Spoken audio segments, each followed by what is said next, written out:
গিরিশ অপেরার পক্ষ থেকে জানাই শারদীয়া আমন্ত্রণ।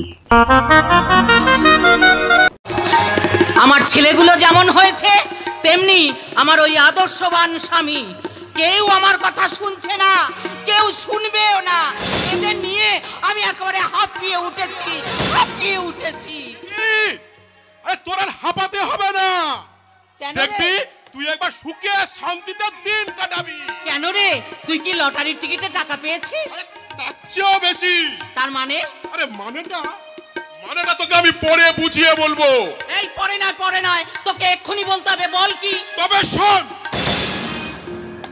তোর ওই সতীনের ছেলে মানে কল্যাণের বিয়ে দিয়ে আমি টাকার সিংহাসনে বসাতে চাই। তাতে তুইও ভালো থাকবি আর আমিও ভালো থাকবি, তাই তো? কিন্তু ভাই, তুই আমার জন্য এত ভাবিস, সত্যি তোর মতন যদি তোর ওই জামাই বাবু আমার জন্য ভাবতো না, তাহলে এই সংসারটার হাল অনেক দিন আগে ভালো হয়ে যেত, অনেক সুখের হতো। কিন্তু কেউ আমার কথা শোনে না। কিন্তু ভাই, শোন, কে কি ভাবলো আর কে কি বললো তাতে তোর কোনো শুনে ভাব নেই। তুই শুধু একটা কথা ভাব। কি কথা ভাই? তুই যত তাড়াতাড়ি পারিস টাকার সিংহাসনে উঠবি আর আমি সেই ব্যবস্থা করব। ভাই, সত্যি বলছিস ভাই? শোন ভাই, একটা কথা বলি, শোন। ওই কল্যাণের সাথে কার মেয়ের বিয়ে দেবে? ও তো একটা বেকার, নাটক যাত্রা নিয়ে দিন রাত ঘুরে বেড়ায়। তারপর আজকাল শুনতে পাচ্ছি কোন এক অভিনেত্রীর সঙ্গে নাকি ওর মেলামেশা চলছে।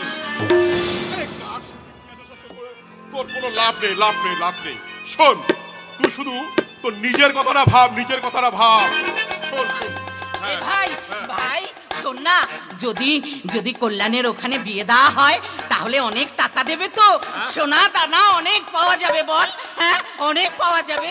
শোন দিদি, শোন, আমি পাগলও নয় আর পাজামাও নয়। তাই বুঝি? হ্যাঁ, আমি তোকে কথা দিলাম না দিদি, ওই আকাশ থেকে চাঁদটাকে নিয়ে এসে আমি তোর হাতে তুলে দেবো রে।